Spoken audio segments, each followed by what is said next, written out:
তুসলিমুন। আকাশ কিংবা জমিনে যেখানেই যেটা থাকে না সব কিছু সারেন্ডার করেছে একজনের সামনে, আওয়াজ করে বলতে হবে তিনি কে। সব আল্লাহর সামনে সারেন্ডার করে, সারেন্ডার।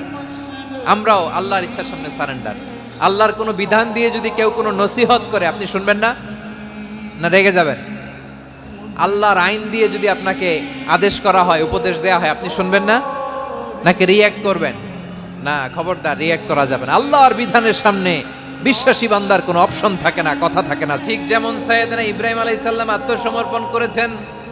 আল্লাহ তাআলা বলেন, ইয ক্বালা লাহু রাব্বুহু আসলিম ক্বালা আসলামতু লিরাব্বিল আলামিন।